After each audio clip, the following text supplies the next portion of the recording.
Hello and good evening, friends, and welcome to another edition of Strictly Sports. I am your host, Anthony Florio, joined this evening by good old MF Michael Fletcher and Michael Bullock.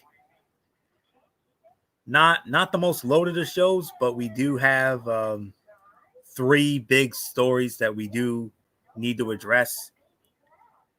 Tonight, we're going to be talking about the situation with the Boston Celtics.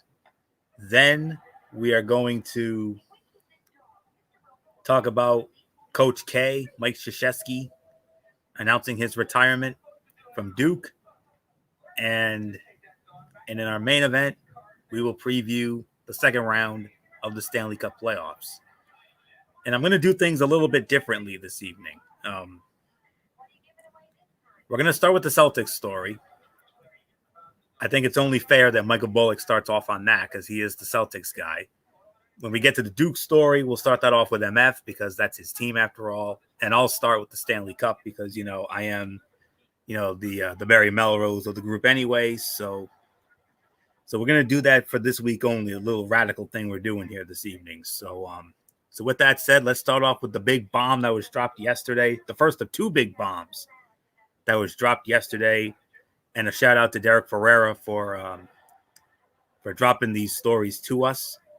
And we're going to talk about the Boston Celtics. President Danny Ainge retires, and Brad Stevens will be taking over. So the Boston Celtics announced yesterday that Danny Ainge is retiring, and Coach Brad Stevens is being promoted to President of Basketball Operations. The Celtics will start a search for a head coach to replace Stevens, and said Ainge will work with the team on the transition through the offseason. It was my decision, Ainge said at a news conference yesterday. I don't know if there was a moment in time, but like I said earlier, I trust my instincts, and my instincts told me a couple months ago that it was time for me to move on. And that's what's best for us. That's what's best for the Celtics. Ainge said he started thinking about the move when he had a mild heart attack in 2019, and he said the last couple of years have been tough because of the pandemic. The move comes a day after Boston's disappointing season came to an end in a loss to the Brooklyn Nets in Game 5 of their first-round playoff series in Brooklyn. Stevens, who has been coach for the past 8 seasons, has been described as worn down with coaching since the bubble and welcomed the chance to make the transition to the front office, sources told ESPN's Adrian Wojnarowski. Owner Wyc Grousbeck, who hired Stevens in 2013, told reporters that he and Stevens agreed to win Banner 18 or die trying. Well, excuse me. All right, never mind. Ainge was the architect of Boston's last title team, the 2008 squad featuring Paul Pierce, Kevin Garnett, and Ray Allen, and was the third longest tenured active lead executive of any NBA franchise, trailing only longtime nemesis Pat Riley with the Miami Heat since 1995 and Greg Popovich with the San Antonio Spurs since 1996. Ainge said in an earlier statement, helping guide this organization has been the thrill of a lifetime, and having worked side by side with him since he's been here, I know we couldn't be in better hands than with Brad guiding the team going forward. And then from there, Kemba Walker, the team's highest paid player, has 2 years and $73 million remaining on his deal, and he is coming off a season that saw him miss 29 games, plus Boston's final 2 playoff games, with knee issues. Marcus Smart, the team's emotional leader, is entering the final year of his contract and is extension eligible, and Evan Fournier, whom Boston acquired at the trade deadline, after using a significant portion of the trade exception created when Gordon Hayward departed in free agency last offseason, will be an unrestricted free agent. So those are all the schematics here. So we're going to do things differently. Like I said, Michael Bullock, come on in. I mean, it's only fitting that you start this off because this is your team after all. So what's been going through your mind? I know it's been a rough couple of days. I mean, losing to the Brooklyn Nets in 5 games in the first round of the playoffs was bad enough, but now this latest drama, I mean, what do you make of all this? Well, I mean, the thing is, Florio, I mean, we knew that the Celtics were going to have a tough time with the Brooklyn Nets, that it was going to be a tough series, no matter how you slice it. And I mean, yeah, I mean they ended up losing in five in 5 games, and we knew that there was probably going to be some significant changes going into the off season. But I think nobody saw this coming with with Danny Ainge basically calling it a career, and then Brad Stevens was going to be the one in charge of the operations, the basketball operations with the Boston Celtics, and I heard the same things too, where Brad Stevens was basically all worn down from ever since coaching in the bubble. So Wyc Grousbeck, I mean, the thing is, many people thought that this was not a good move, but the thing is, we just gotta wait and see how it all plays out. Once, I mean, we gotta at least give him a chance. I mean, we know he hasn't had that much experience as a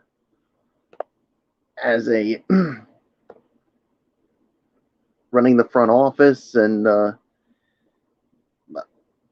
we just gotta wait and see how he does with this new role. So yeah, so now his first big job is trying to find a new guy to coach the team. I mean, we've heard a lot of names coming out. I mean, as potential candidates. I heard Jason Kidd was one of them. I heard Lloyd Pierce was another one. So yeah, that's going to be the first real big task for Brad Stevens, to try to find the guy that to replace him. So and people have said about Danny Ainge, they felt like his decision to no longer be with the team. I mean, it was that he worn out his welcome. He's made some. I mean, don't get me wrong. He's made some shrewd moves, but he's also made some good ones too during his time, and it ultimately led to the Boston Celtics winning the NBA championship in 2008. So, yeah, there were some things that that leave you to question, but he had some good moments too. So, a shocking move. So, we're gonna have to wait and see how this all plays out, especially this off season with what are they gonna do to improve the team. So, this off season definitely just got more interesting now. So, Florio, I give it to you. Yeah. What a time. I mean, they lose to the Brooklyn Nets the other night, finish their season, they lose in 5, and then this news. Well, a couple of things that I found. I mean, I found this out via Channel 10. I mean, Channel 10 News here in Rhode Island, they reported it. That's when I first heard about it, and then we got the confirmation from Derek, and that was it. And now the Celtics are headed into what is, without a doubt, a pivotal offseason for the franchise after Boston finished 7th in the Eastern Conference on the heels of making it to the conference finals 3 of the last 4 years. After years of having surplus draft picks and the opportunity to make moves in free agency, the Celtics find themselves without either this offseason. And, you know, it is what it is. And, you know, a lot of things going down here, and Danny Ainge was a roster building pioneer for the Celtics, but then the rest of the NBA caught up. He grew too patient on the trade market in his final years with the Boston Celtics. He built a reputation as the league's premier asset hoarder, yet when a disgruntled superstar hit the market, he couldn't outbid the team he'd infamously robbed blind 7 years earlier. And that would have been an almost unthinkable position for Boston to take earlier in Ainge's tenure. He spent multiple seasons in the lottery, last decade specifically, to accumulate the assets necessary to one-day deal for a disgruntled star. He had so little competition on that front that he was able to nab 2 in a single off season, Ray Allen and Kevin Garnett, a feat that hasn't been matched on the trade market since. His foresight on that front spawned many copycats, several of whom came either directly or indirectly from his own tree. Daryl Morey got his start in Boston, and after leaving for Houston, he helped develop future GMs Gerson Rosas, Monty McNair, and most famously Sam Hinkie. And the competition for superstars got stiffer. He had good reason to. I mean, there's no reason to be hasty with Jason Tatum and Jaylen Brown in their mid-20s. Boston might have gone all in for the right superstar, and all indications suggest it viewed Anthony Davis as such. But Ainge's patience exacted a different sort of toll, turning Boston into a sort of guinea pig for the side effects of late-stage asset accumulation. Celtics could have traded for Jimmy Butler or Paul George or Kawhi Leonard or any number of other players. But with each passing miss, their mountain of assets grew steadily less appealing. Premium draft picks became underwhelming draft picks. Boston had so many first rounders that none got the development opportunities needed. And, he took drastic steps to retain alternative forms of flexibility from there. Rather than sign and trade Gordon Hayward for players, he sent Charlotte a second-round pick to help create the biggest trade exception in NBA history at $28.5 million. That exception was later filled by Evan Fournier, hardly the star Boston likely hoped for. The last one he nabbed, Kemba Walker, was made possible only through the departures of Irving, Rozier, and Al Horford. Timing matters as much as competence, and Brooklyn happened to return to the postseason just as Kevin Durant and Kyrie Irving became available. Boston's appeal crescendoed just as the father of their prize target was going on television, compelling the Celtics not to trade for his son. But,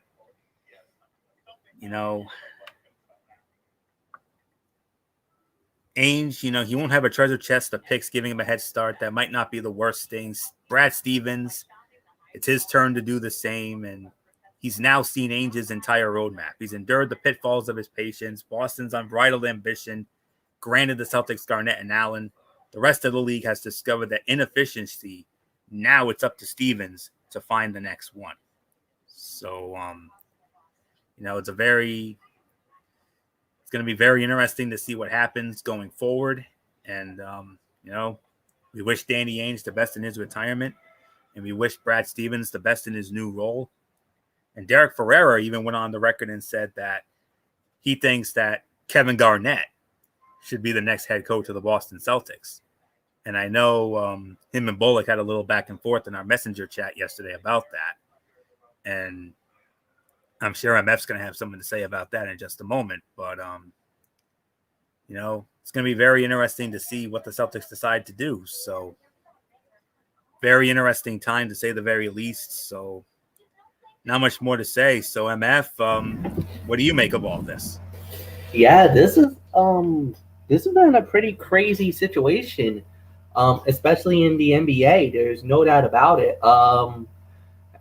For the Boston Celtics, I think it's just one of those situations where it could have been anything. Unfortunately, with trades, with deals, with draft picks, everything else, it just never worked out.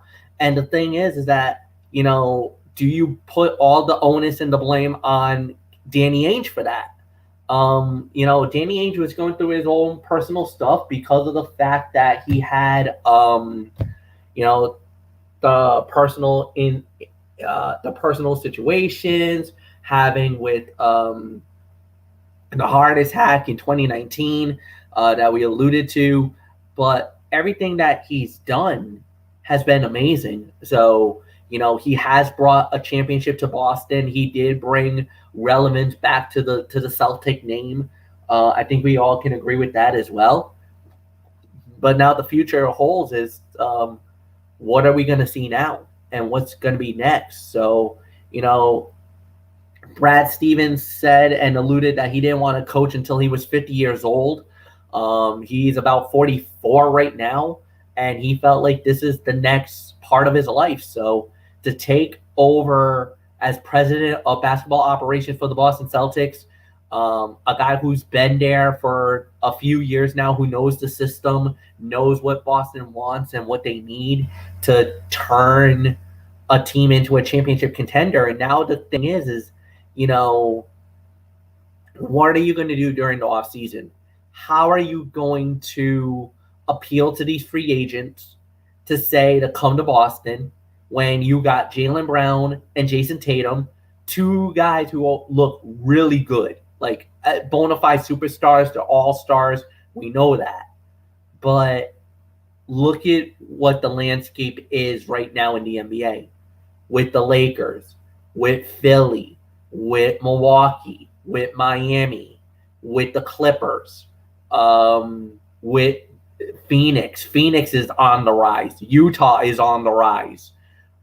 You got a lot of teams right now. Hell, I'll even say it. Even the New York Knicks are on the rise, especially after the season they had this year.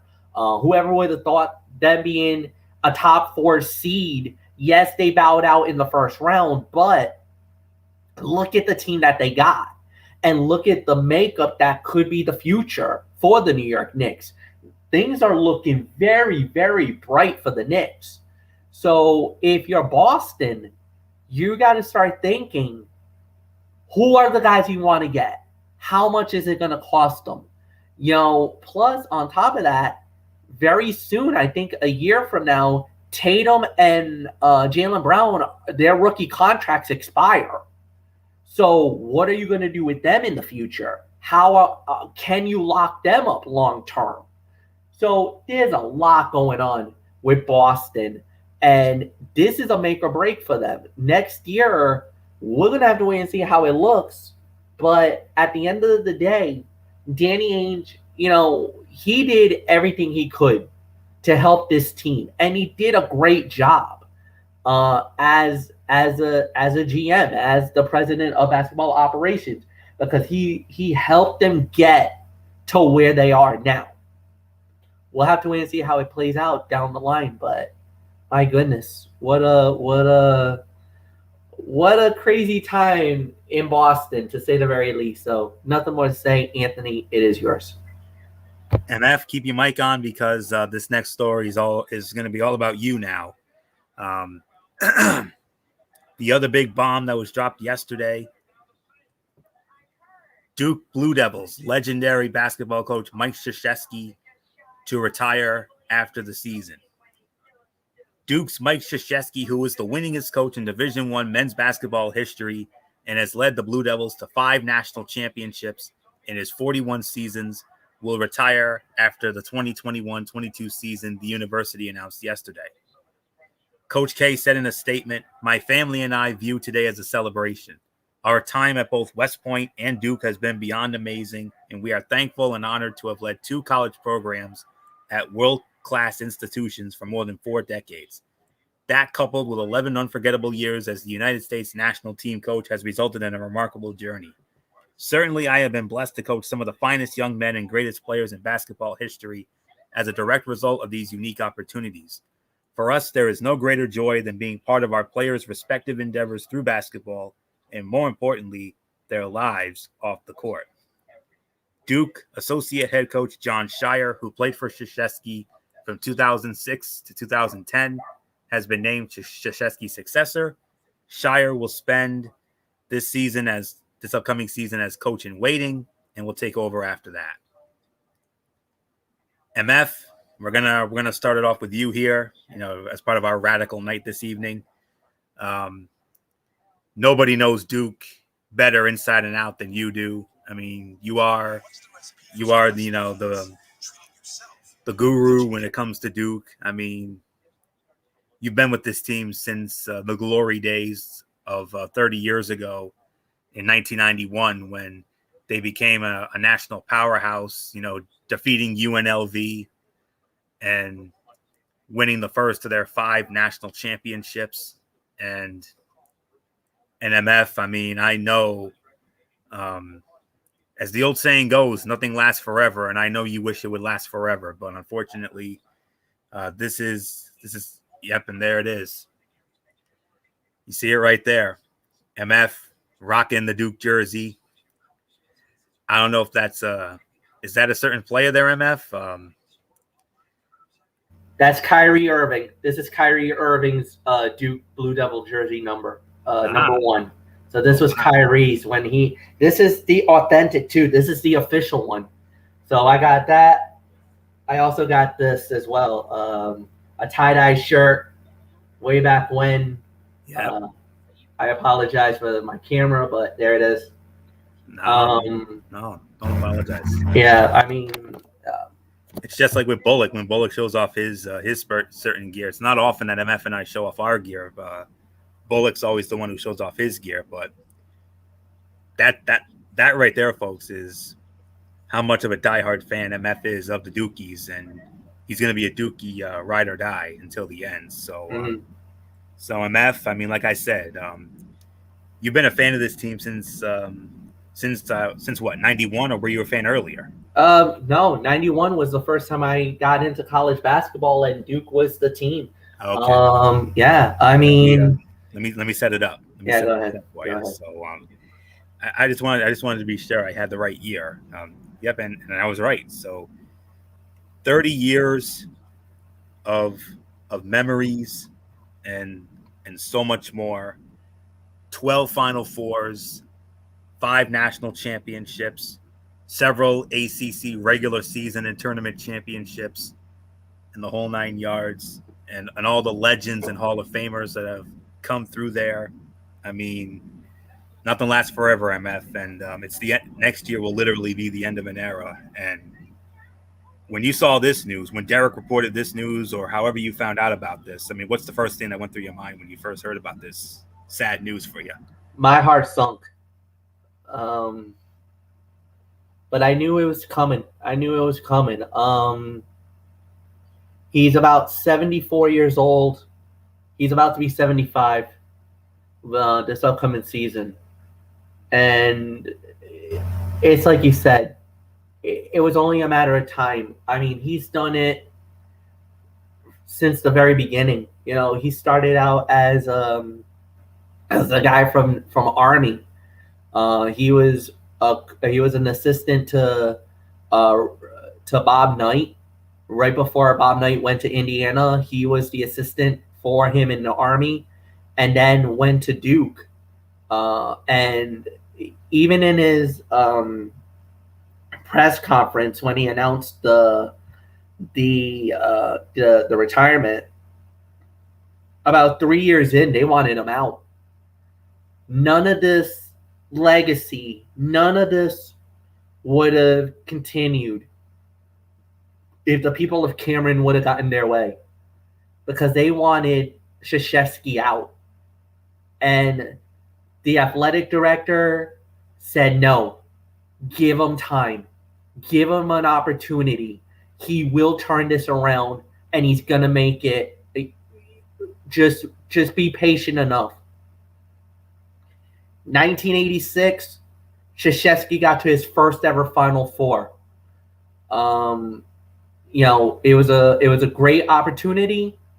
Did not win the national championship. Lost it in the final against Louisville. Louisville was the better team that day. They deserved the national title. Then years later, they got to the Final Four, got to the title game again in 90, got obliterated by UNLV. It was one of the worst beatdowns in national championship finals history. Got blown out by 30. It was not even close. 91 happened, went back, fought against UNLV, knocked them out in one of the biggest upsets in college basketball history at the time, and then went on to cut down the nets and win the national championship over a really good and a very gamed Kansas team. And that's where the legacy started for Duke. You know, it's really one of those stories that there was times where you just wonder, oh my goodness, you know, a lot of people thought Krzyzewski was going to retire early. He got sick, if you remember, he got sick in 1994 and 1995, especially in 95. He collapsed on the court. He was in a horrible, horrible shape. And we were kind of wondering, like, oh my God, is this really it? You know, have we seen the last of Mike Krzyzewski? And then he comes back, got us to the Final Four in 99, didn't win it, got us to the title game, but UConn and Jim Calhoun, what a game, what a final. One of the best national title games that we've seen in St. Pete, and they won the title, and UConn won the title. But then 2 years later, back in Indy, and Duke captures the trophy again, knocking off a really good Arizona team with Lou Holtz, winning that by 10. And it was the third title for Krzyzewski. And at the time, I remember vividly that that he had become a grandfather for a third time, and when he won that title, he had 3 daughters, 3 grandchildren, 3 national championships. I mean, you could not have said anything better than that. And with all the successes that he had, with all the ACC titles, I think there was like 19 regular season ACC titles, 11 ACC championship tournament titles. And then Team USA came calling in 08, what they called the Redeem Team, after the horrific, despicable, almost earth-shattering performance in 2004 in Athens that literally Team USA literally fell flat on their faces. Mike Krzyzewski had literally, like you said, the greatest players in the world. Kobe, LeBron, Wade. I think CP3 was on that team. You know, you can go on and on about how great this team is. And they won the gold medal. And what was the one thing that they were saying? That Coach K got them there. Coach K gave them something that they never had before in their career. And the one thing that I always hear about Mike Krzyzewski is that you leave your ego at the door. We are a team, and I'm going to challenge you as a team to do things that you've never done before in your career. I mean, my God, you have LeBron, you have Kobe, you had CP3, you had Harden, you had all these guys, and they all bought in to this system, and it worked. So much so that Kobe was trying to get Krzyzewski to become the head coach of the LA Lakers.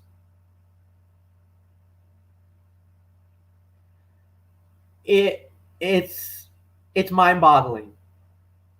He's without a doubt the greatest coach that's ever been in college basketball. And I know there's a lot of people that are going to debate John Wooden, Dean Smith. You know, you got Gio Auriemma and Pat Summitt in the women's game. And no doubt about it, I'm not gonna dispute that. What Coach K has done for this team, for college basketball as a whole, I think is something that we'll treasure forever. And it's just something that um, that we will never forget. I mean, he is without a doubt college basketball as is. Mike Bullock, why don't you just take it for a minute? I'll come back on because I got more to say about Coach K, but I'd rather let you and Floyo get a moment, and then I'll just finish it. Just give me a minute, all right, guys?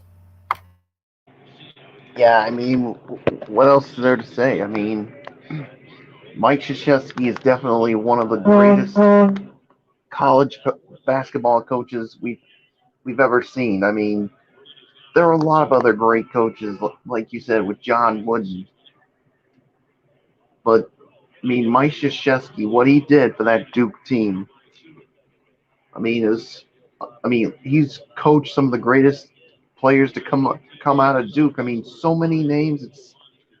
It's tough to name it all in one night. And the 5 national championships he won.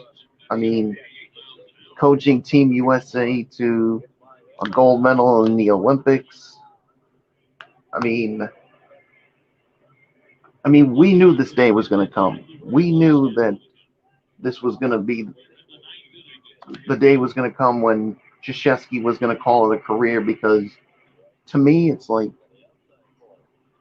what more does he have left to prove? I mean, he's done a lot. He's accomplished a lot in his career. Maybe it's time now for someone else to, like with that Jon Scheyer, and he wants to spend more time with his family. And to me, he deserves it. He deserves to spend more time with his family, because what more does he have left to prove? Nothing. But he'll go down as definitely one of the greatest college basketball coaches in history. And you could see, I mean, the floor on the in the arena, Coach K Court. That shows you how much what Duke basketball means to them, especially with Mike Krzyzewski. I mean, where would Duke basketball be if Mike Krzyzewski wasn't the coach? It probably wouldn't even be what it is today. But yeah, I mean, there's an unbelievable career. I mean, I just feel bad that the way the season went for Duke. I mean, they were in the ACC tournament, and then unfortunately, COVID cases had to pretty much put the kibosh on them. And who knows, if they had won that tournament, if they were able to go all the way, they probably would have gotten to the NCAA tournament.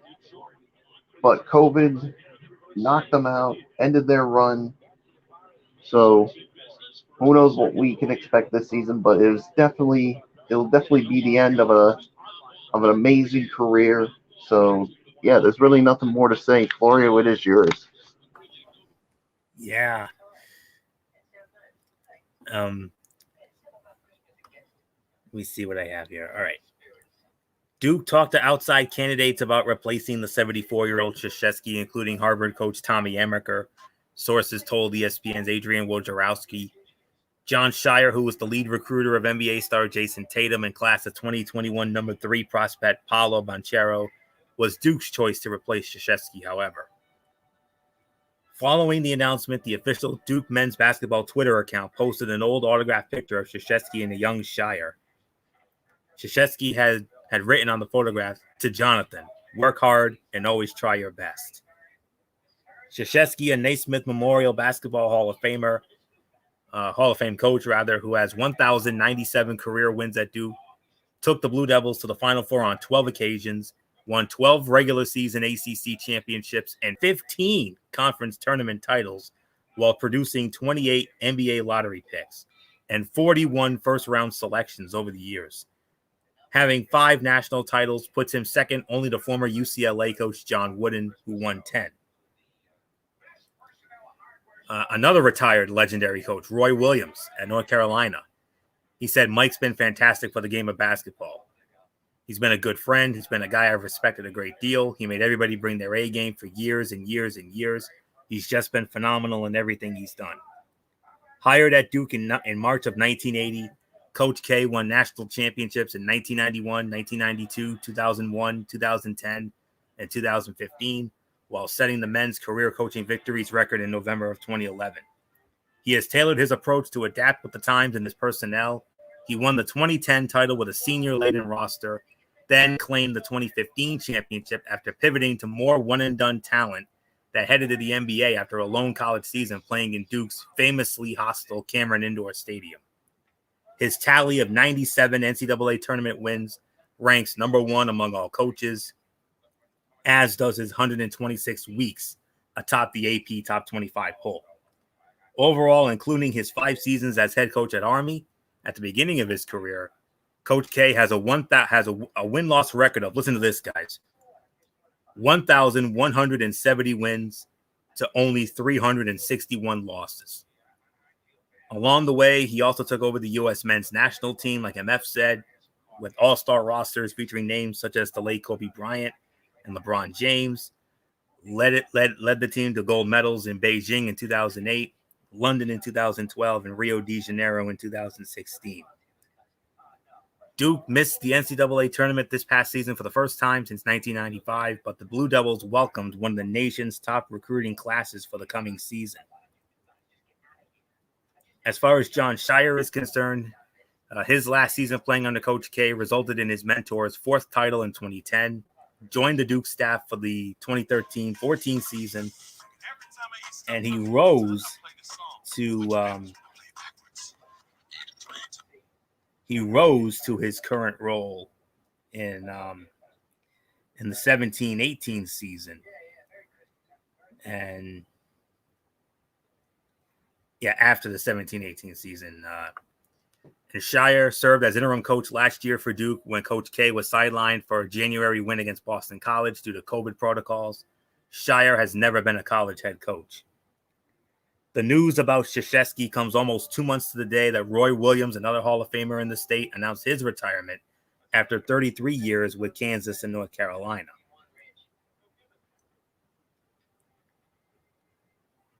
And a lot of statements here, but all there is to say is if you don't have this man in your Mount Rushmore of college basketball, men's college basketball coaches, you're a stupid idiot and a muttonhead, because he's damn sure on mine. Well, we know he damn sure is on MF, and the same thing with Bullock. I don't know how I would fill mine out. I mean, Coach K and John Wooden, obviously. Those are 2 of them. I don't know who the other 2 would be. I mean, there's so many worthy candidates, but that's a debate for another day. But in all seriousness, though, I mean, I've given MF a lot of flack about, MF and I used to have a lot of funny haha moments. I usually, would give him a hard time about being a Dookie fan and all that. Well, not really that. I mean, we had some funny moments, and but the one thing I'll never forget, I mean, even though this was a losing effort, I mean, I'll never forget in 1997 in the NCAA tournament when my PC Friars knocked off his Duke Blue Devils in Charlotte in 97. I mean, I'll never, ever forget that as long as I live. I mean, nobody saw that coming, and oh boy, did I give him a lot of flack for that. Yes, I sure did. But nonetheless, I mean, all kidding aside, I mean, you can call him the GOAT. He is, an absolute legend, and he's a Hall of Famer. And like Bullock said, he definitely deserves this retirement. And if I know MF, I mean, I know MF would say the best way for him to go out would be as a champion, but you never know. But after this past season, I'm not really sure that'll happen. But I know if I know MF, I mean, that would be the storybook ending of storybook endings if he could have Coach K go out as a national champion one last time. I mean, Hollywood could not write a better script if that were to happen, but we'll wait and see on that. I'm not really sure that'll happen, but we'll wait and see. But for right now, congratulations, Coach K. We'll never forget you. And, we're definitely going to, a lot of people, and I know all the Dukies and MF and everybody, they're going to be rooting hard for Coach K. I mean, if he doesn't win a national championship, I know at the absolute worst, a tournament berth would be the perfect way for him to go out, to go to coach in one last tournament. So we'll wait and see. But to Coach K, I know he's not retired yet. He's going to be after next year, but I'm going to do it anyway, like I usually do, when it's a legendary retirement or if it's an athlete or a professional wrestler who passed away. To Coach K, on behalf of all of us here, and especially good old MF Michael Fletcher, we simply say thank you for the memories, thank you for the inspiration, but most of all, thank you for Coach K. God bless you, brother. That's all there is to say on that. So, what to say? It's only fitting you take this story home before we get into our main event. Yeah, just as a personal, because the first thing I wanted to say was that this was the first part was really more professional. This one I'm going to shoot from the heart. Coach, you are without a doubt the greatest person, from a fan to the team. You've brought me so much joy and so much goodness for everything that you've done for this team. For a Duke fan like myself, who's been blessed enough to see 5 national championships, to see all 5 in my lifetime, is without a doubt a joy and an honor. For your wife, who feels like a kind of a mother for all of the Duke fans around the world, for Mickey, for your 3 daughters, for the countless of children, and for the number of grandchildren that you have. You guys have meant the world to us as Duke Blue Devil fans. You guys are like the first family for us. We knew we knew someday that this was probably going to happen. And we were fortunate. We kind of were spoiled in a way to have the greatest coach on our side, and to know that we were going to battle with the intensity, the fire, and the passion each and every day. And for all the wars that we've gone through with the Carolinas, with Maryland's, with, the Mount Rushmores of teams from Kansas to Kentucky to Michigan State, we've dealt with it, and we've had our own fun, our own unique way, and everything else. And, there were times where we thought that, there was that near scare after 2008 when Kobe and the Lakers were coming. They made a call, and we thought we were going to lose you then.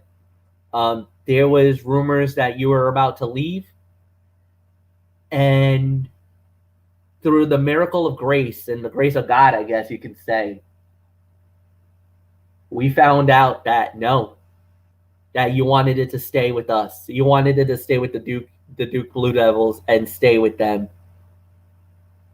For me, as an individual, yes, I get a lot of flack for being a Duke Blue Devil fan. Not just from Florio, but from a lot of people. But I will never change who I am. And I will never change my loyalty to this to this school, and to you guys.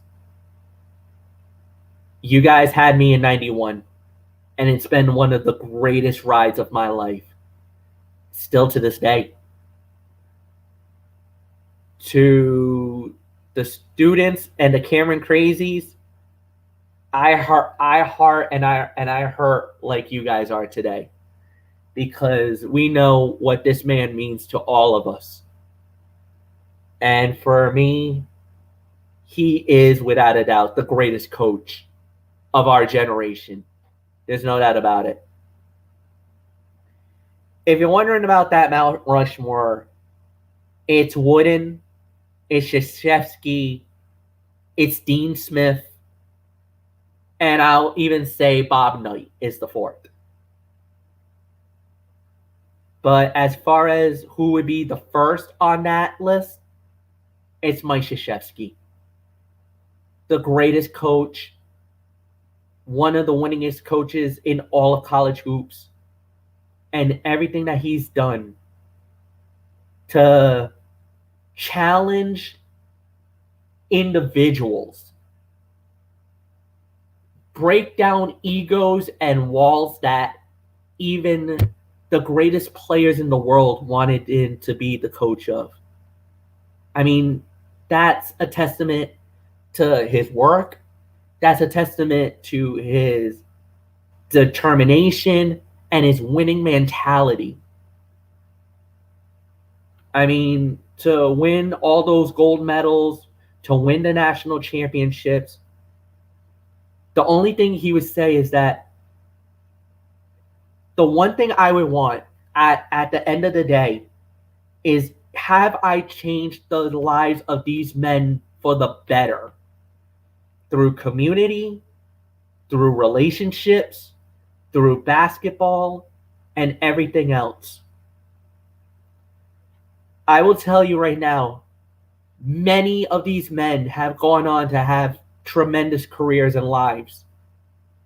Jon Scheyer will be a very good coach, and I wish him nothing but the best when he takes over in 2023. But this upcoming year, the 2021-2022 season, let's go out there and let's get this national title. Let's get number 6. Let him go out the way he deserves to go out, on top, as the best. The recruiting class we're getting is monstrous. It's one of the best recruiting classes Duke has ever had. So, who knows? It could happen. But for everything that you've done for me, Coach, thank you. Thank you for being the gentleman who I always took your learnings very hard to heart. And that is to challenge myself every day to be better than I was yesterday in my work, if I ever had relationships or anything like that. I always left my ego at the door. And for that, Anthony and Michael Bullock knows that I've grown and become better individual. And I attribute that to you, sir. Thank you for everything you've done. Not just for Cameron, not just for the state of North Carolina, not just for the entire country of college basketball fans, but for me as well. Godspeed, good luck, and happy retirement once you leave. Anthony, I got nothing more to say. I think you said it all. You said it all. That's all there is to say on that. And he will certainly be missed. There's no doubt about it. And, just think it. If Gordon Hayward made that shot in 2010, it would have been 4 national championships instead of 5. But nonetheless, I mean, what else is there to say about the man that hasn't been said already? So all those legendary moments that MF called over the years. And one quick moment before we get into our main event that I want to get into when it comes to Coach K, and that is, correct me if I'm wrong, but didn't we do a wrestling forum show the night of the 2015 national championship against Wisconsin? I believe we did. And I think we called the moment as it happened. And I know that will forever rank as a legendary moment for MF. And, that's definitely one I'll never forget, but look back at that moment in our archives. But anyways, let's get to our main event of the evening, which is the second round of the Stanley Cup playoffs that started last Saturday. And we're going to go in the order of the starts of the series. And the first series that's for the second round that started, it was the Boston Bruins versus the New York Islanders. We are now 3 games into this series, and tonight, earlier this evening, the Boston Bruins with an overtime win in Game 3. So the Bruins lead the series 2-1. So, all right, I got the correct order. So, all right. So we'll start with the Bruins and the Islanders. And me being the Barry Melrose here, this is where I'm going to start off. So the Boston Bruins boast one of the top offenses in the Stanley Cup playoffs. The New York Islanders have one of the best defenses. Something has to give. The Islanders topped the Pittsburgh Penguins by neutralizing their top line and getting to a so-so goalie in Tristan Jarry. They'll now have to contend with another dominant top line and a much better goalie. In fact, the Bruins have 2 solid options in net with Tuukka Rask and Jeremy Swayman. Luckily for the Islanders, they do too. Semyon Varlamov played excellent in the regular season, but Ilya Sorokin was in net for all 4 of the Isles' wins. Coach Barry Trotz juggled his goalies effectively throughout the series and showed that he was not afraid to make a change when necessary. The Islanders have a deep forward group with so many weapons that they scratched veteran center Travis Zajac for the first 5 games of the first round. But all you really need to know about the Islanders is the system. It's one that slows teams down and pushes them to the outside. They're also adept at baiting teams into taking bad penalties, effectively getting some of the top players off the ice. But the Bruins have become dominant in 5-on-5 play after the addition of Taylor Hall. His speed has been a big factor. He can carry the puck into the zone and create scoring chances. He's fit well on the line with David Krejci and Craig Smith. And the perfection line of Brad Marchand, Patrice Bergeron, and David Pastrnak continues to do its thing and produce offensively. As good as the Bruins look right now, it's tough to discount that Islanders system. But at the end of the day, though, and especially after what I saw tonight, originally going into this series, I thought the Islanders had a chance to win this series, maybe in 6, but I'm starting to lead towards the other way now. I think the Boston Bruins can win this series, and I think they just will win this series. At least 6, maybe 7. I would not at all be surprised, but I think the Boston Bruins will find a way to win this series. So there's not much more to say. So Doc, who do you like in this series, the Bruins or the Islanders? I'm actually going to go with the Boston Bruins. I thought tonight was a pivotal game.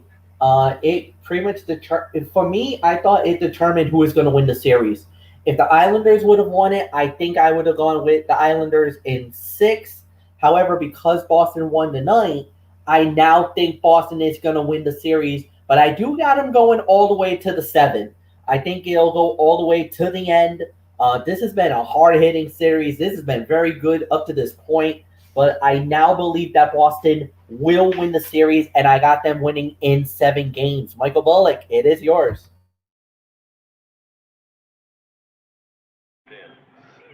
Yeah, I mean, I got the Bruins winning this series as well. I mean, like you said, they've been really good so far. I mean, up to this point. I mean, yeah, they did lose a tough one in overtime in game number 2, but they bounced back in a big way with a overtime winner thanks to Brad Marchand. So, yeah, it seems like the Bruins they've been a different team when after they acquired Taylor Hall. So yeah, I mean this. Yeah, I mean this is going to be a hard hitting series, and so yeah, there's really nothing more to say. I got the Bruins winning it. I could see it going 6 or 7 games because that's just how tough this Islanders team is. So there's really nothing more to say. So Florio, let's move on to our next series.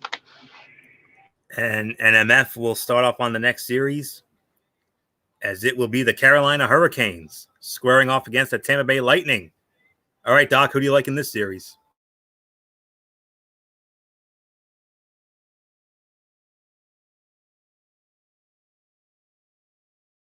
MF, are you there? All right. I don't know what happened to MF. Maybe he stepped away for a minute. I don't know. Michael Bullock, come on in. Let's start off with you here. Tampa Bay Lightning against the Carolina Hurricanes. Who do you like?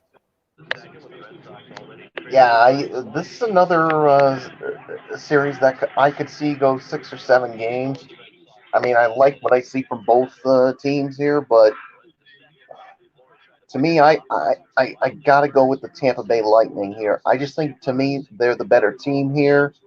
I mean, yeah, Carolina will definitely give them fits, but I just don't see how Tampa Bay can lose this series. So there's really nothing more for me to say. I don't know if Fletch is back yet from. Oh, there he is. Yeah. So I'll give it to Fletch, and then Florio, you'll take it after. So Fletch, it's yours.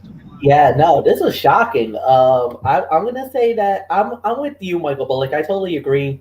I got Tampa Bay winning the series as well, but oh boy, do we have a series now! Carolina winning it and stealing it in Game 3. They needed this. They got it. Big win for them. Happy for them to get the victory. As far as it goes, as far as the future goes, I have no idea how this is going to play out. I do believe that eventually, I kind of feel like it's going to be maybe 5 or 6 games, but I do have Tampa Bay winning the series, going on to well, I guess we could call it the semifinals because it's not because unfortunately this time around there is no conference trophy to be handed out. They are not going to hand out the Prince of Wales. They're not handing out the Clarence Campbell Bowl this year. So we're just going to say they'll go to the semifinal and one step closer to the Stanley Cup final. So, Anthony, it's yours. Yeah, and real quickly, how that works out is the 4 teams that make it to the Stanley Cup semifinals, as they're calling it, they'll be reseeded. So of the 4 teams remaining, the best team left will go up against the 4th best team, and then the 2 and then 2 versus 3. So that's how it will go down once we get to that Stanley Cup semifinal round. But yeah, you guys know how much how high I've been on the Tampa Bay Lightning for years. This series marks the first postseason meeting between the Hurricanes and Lightning. The Hurricanes finished atop the Central Division, 5 points ahead of the 3rd-place Lightning. However, the Bolts are the defending Stanley Cup champions. Led by Sebastian Aho, Jordan Staal, and Martin Necas, the Hurricanes pack a solid scoring punch. They also possess a deep defense core anchored by Jakob Slavin, Dougie Hamilton, and Brett Pesce. Rookie Alex Nedeljkovic has seized the starting goaltender job, carrying the Hurricanes over the Nashville Predators in the first round. The Canes also have the postseason's 3rd-best penalty kill. The Lightning's top players, meanwhile, made the difference in their first-round series against the Florida Panthers. Winger Nikita Kucherov leads all playoff scorers with teammates Steven Stamkos, Alex Killorn, and Victor Hedman also among the top 10. Andrei Vasilevsky was solid in goal for the Bolts in the Panthers series. The Lightning sit second among postseason teams in power play percentage. This should be an entertaining series between these 2 talented clubs. While the Hurricanes are a rising force in the NHL, the Lightning have considerable depth with experience, skill, and leadership. That should give them the edge in this matchup. I got the Tampa Bay Lightning winning this series. 6 games for Tampa Bay. So not much more to say. Let's move on. And we're moving on to the Tony and Mikey special. when it comes to these 4 series. The Colorado Avalanche against the Vegas Golden Knights. And since Bullock took the last one, it's only fitting that we should have our Doc Emmerich on this one. The Doc Emmerich and Gary Thorne to my Eddie Olczyk and Bill Clement, respectively. Good old MF Michael Fletcher here. So I'm not even going to ask why you wanted this series, MF. I wanted this series too, because this is hands down the most compelling series, because these were the 2 best teams. They finished tied, but Colorado had the slight edge, and that's why they won the President's Trophy. Yeah, and the thing is that this was going to be the most fun. This was going to be an amazing series, to say the very least. And I'm going to say that it's going to be a wild series. There's really nothing more to add.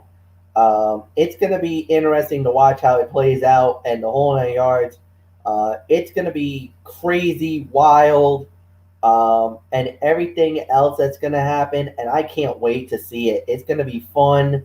But I got to go with Colorado. I think they're the best team out there with Nathan McKibben, with everything that they've been bringing to the table. I think Vegas is gonna give them a fight. It's gonna be crazy.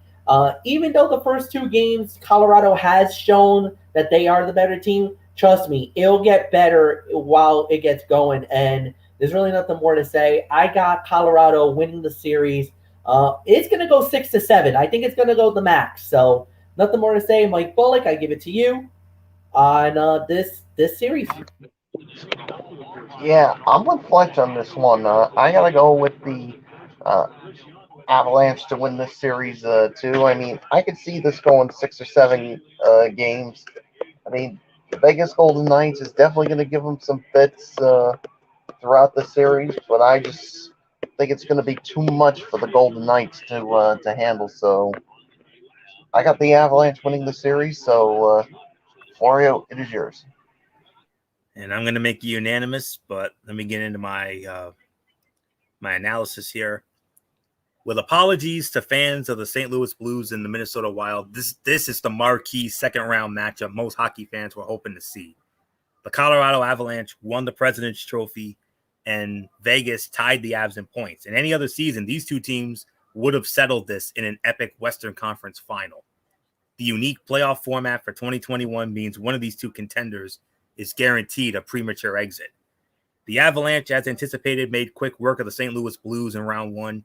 The team's superstars played like superstars, with center Nathan MacKinnon most notably registering an absurd 6 goals and 3 assists in the 4-game sweep.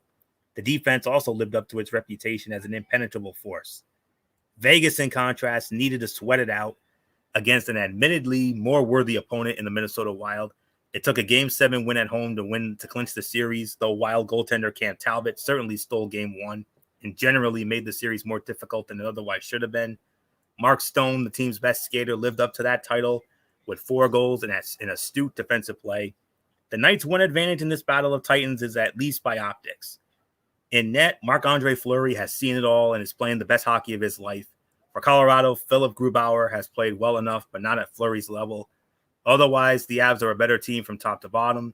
Center Nazem Kadri's suspension makes things a bit more interesting, but the Avalanche have more top-end talent. At least 6, maybe 7, but I agree. I'm going to make it unanimous. Colorado wins the series. And now for our 4th and final second-round series from the Canadian division, we got the Winnipeg Jets squaring off against the Montreal Canadiens. Nobody saw this coming, so considering the regular season issues the Winnipeg Jets and Montreal Canadiens had with their first-round playoff foes from Edmonton and Toronto, respectively, that'll surely be a small crowd. But here we are. The 3rd-seeded Jets and 4th-seeded Habs will play for the North Division's playoff title and its accompanying ticket to the league's Final Four, just 8 wins from the Stanley Cup. It's the first postseason meeting of the teams, and Game 1 was last night, and it marked the Jets' return to the ice after completing the stunning sweep of the Oilers in a triple overtime classic on May 24. Meanwhile, Montreal barely gets time to check bags and buckle seatbelts before flying to Manitoba after closing out the Toronto Maple Leafs on Monday night. The homestanding Jets got to this point thanks largely to the stellar play of last year's Vezina Trophy winner Connor Hellebuyck, who stopped all but 8 of 159 shots across 300 minutes of play in a series that included 3 overtime games. His performance enabled Winnipeg to win 4 games while scoring just 14 goals of its own, getting 2 goals apiece from 4 players and a single tally from 6 others. Winger Blake Wheeler had a team-high 5 points, while Nicolas Ehlers scored twice in 2 games after sitting since April 24 with an injury. Montreal, on the other hand, found itself down 3-1 before rallying for 3 straight victories, including 2 in Toronto. The Habs were led by another former Vezina winner in Carey Price, who made 218 saves across 7 games. Finnish center Jesperi Kotkaniemi scored a team-high 3 goals, including an OT winner to keep the team alive in Game 6. Yet another screaming Michael Fletcher moment. It's likely to be a similar script for as long as this series lasts, with Hellebuck and Price taking center stage. Still, the Jets are a deeper and more consistent offensive team and will be better rested for the opener. It won't be a blowout, but the blend of depth and goaltending should be enough. Yes, Montreal won the first game. I understand that. And would I be surprised if they won this series? I would not. But I still think Winnipeg's the better team, and I think Winnipeg will find a way to win this series. So I think Winnipeg can still win the series, and I think they'll do it in 6 games. So I'm going with Winnipeg in 6, but if Montreal wins, I would not at all be surprised. So not much more to say. MF, who saw this matchup coming? I mean, we were all expecting to see Toronto against Edmonton, but oh no. Montreal and Winnipeg, they had another plan. They had a lot to say about it. Winnipeg sweeping Edmonton 4 straight, while Montreal made the Toronto Maple Leafs look like what they've been over the last 17 years in playoff action. Sorry to say, but joke artists. Yep, and I was gonna say, yeah, this was unbelievable.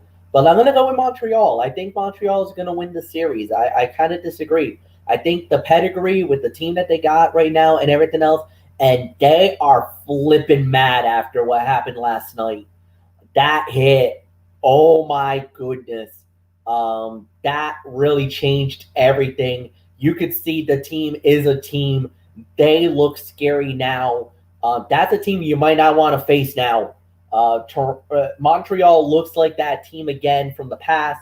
We'll see how that plays out. But now I'm going to go with the Montreal Canadiens to finish the series, win the series, and move on to the semifinals. And I got them winning in 6 games. So, Michael Bullock, I give it to you to close the night. Yeah, I'm actually going to go with the Winnipeg Jets to win the series. I got it going 6 games as well. I mean, this is definitely going to be a tough series for both sides. But to me, I think in the end, Winnipeg is the better team. So there's nothing more to say. Florio, let's put a bow on it. Yes, indeed. And that will put the bow on this edition of Strictly Sports. We want to thank you all so very much for tuning in this evening. Normally, we would be back with you tomorrow night for the Cerebral Smack Talk, but no. We're going to be doing things different over the next little bit of time because, the NBA playoffs have been airing on TNT on Wednesday nights, preempting AEW Dynamite to Friday nights, and it's going to be like that for the next couple of weeks. And so what we're going to do, at least for this week, and then we'll take it on a week-to-week basis. But for this week, what we do know is, and this is per MF, we're going to have another special Saturday night edition of the Wrestling Forum. And what we're going to do, 10 p.m., I believe that's what MF said for the time. So we're going to review this. We're going to review Friday Night SmackDown and Friday Night AEW Dynamite. So we're going to do that all on Saturday night. Monday night, of course, we got Ridiculously Raw, provided it's a good show, unlike that dumpster fire throwaway show we had the other night on Memorial Day. It is what it is. But provided it's a good show, we'll do Monday Night Raw, and I'll have my Tony's take on 205 Live and Impact Wrestling. And then from there, we'll take it from there. So, and as far as this show goes next week, only one thing on the docket for sure, and that is we will preview the second round of the NBA playoffs. That's a given. We're definitely going to get into the NBA playoffs second round next week. If anything else comes up, we'll add to it. Or if not, we could be in for an open and shut show next week. So that's it for now. So until Saturday night for the special Saturday night edition of the Wrestling Forum that will be hosted by Good Old MF Michael Fletcher on his channel, Braves Fan 95. This is Anthony Florio here for Good Old MF Michael Fletcher, for Michael Bullock, and in spirit, Dee Woodson, especially Dee Woodson. Our thoughts and our prayers are with her at this time. She's going to be going on a leave of absence, so she will not be on our shows anytime soon. So our thoughts and our prayers are with her and her family at this time. So we're just going to keep it at that. We're thinking of you. We love you, Dee, and that's all there is to say on that. And then, of course, always and forever, Derek Ferreira. Big help for us this week, finding those couple of stories from yesterday. And that's it. So until then, you know the routine, everybody. Thumbs up. Talk to you later. Yeah, throw it up, Fortune Force style. Bye for now, my friends. God bless. Be good to each other. Have a blessed couple of days. And until Saturday night for the special Saturday Night Wrestling Forum with MF on Braves 395, you've been watching Strictly Sports right here on the Tone 25 on YouTube and StreamYard.com. For everybody who's been a part of this one, for now, Anthony Florio, so long. Bye, everybody. Bye.